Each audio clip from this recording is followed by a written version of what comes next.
एक समय की बात है। एक पंडित जी कई वर्षों तक काशी में शास्त्रों का अध्ययन करने के बाद गांव लौटे। पूरे गांव में शोहरत हुई कि काशी से शिक्षित होकर आए हैं और धर्म से जुड़े किसी भी पहेली को सुलझा सकते हैं। शोहरत सुनकर एक किसान उनके पास आया और उसने पूछ लिया, पंडित जी आप हमें यह बताइए कि पाप का गुरु कौन है। प्रश्न सुनकर पंडित जी चकरा गए। उन्होंने धर्म व आध्यात्मिक गुरु तो सुने थे, लेकिन पाप का भी गुरु होता है, यह उनकी समझ और ज्ञान के बाहर था। पंडित जी को लगा कि उनका अध्ययन अभी अधूरा रह गया है। वह फिर काशी लौटे, अनेक गुरुओं से मिले, लेकिन उन्हें किसान के सवाल का जवाब नहीं मिला। अचानक एक दिन उनकी मुलाकात एक गणिका वेश्या से हो गई। उसने पंडित जी से परेशानी का कारण पूछा तो उन्होंने अपनी समस्या बता दी। गणिका बोली, पंडित जी इसका उत्तर है तो बहुत सरल, लेकिन उत्तर पाने के लिए आपको कुछ दिन मेरे पड़ोस में रहना होगा। पंडित जी इस ज्ञान के लिए ही तो भटक रहे थे। वह तुरंत तैयार हो गए।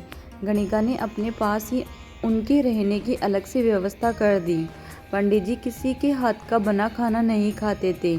अपने नियम, आचार और धर्म परंपरा के कट्टर अनुयायी थे। गणिका के घर में रहकर अपने हाथ से खाना बनाते खाते कुछ दिन तो बड़े आराम से बीते, लेकिन सवाल का जवाब अभी नहीं मिला।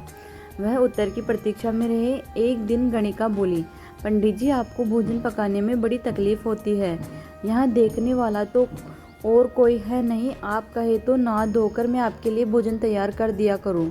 पंडित जी को राजी करने के लिए उसने लालच दिया, यदि आप मुझे इस सेवा का मौका दे तो मैं दक्षिणा में 5 स्वर्ण मुद्राएं भी प्रतिदिन आपको दूंगी। स्वर्ण मुद्रा का नाम सुनकर पंडित जी विचारने लगे।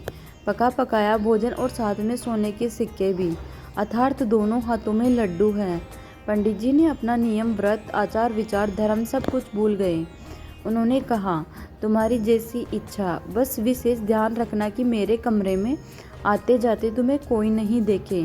पहले ही दिन कई प्रकार के पकवान बनाकर उसने पंडित जी के सामने परोस दिया, पर जो ही पंडित जी खाना चाहा उसने सामने से परोसी हुई थाली खींच ली। इस पर पंडित जी क्रुद्ध हुए और बोले, यह क्या मजाक है। गणिका ने कहा, यह मजाक नहीं है पंडित जी, यह तो आपके प्रश्न का उत्तर है।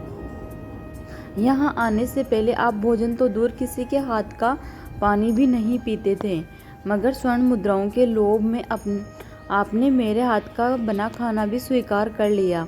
यह लोभ ही पाप का गुरु है। शिक्षा, हमें किसी भी तरह के लोभ लालच को जीवन में अपनाए बिना जीवन जीने का प्रयास करना चाहिए।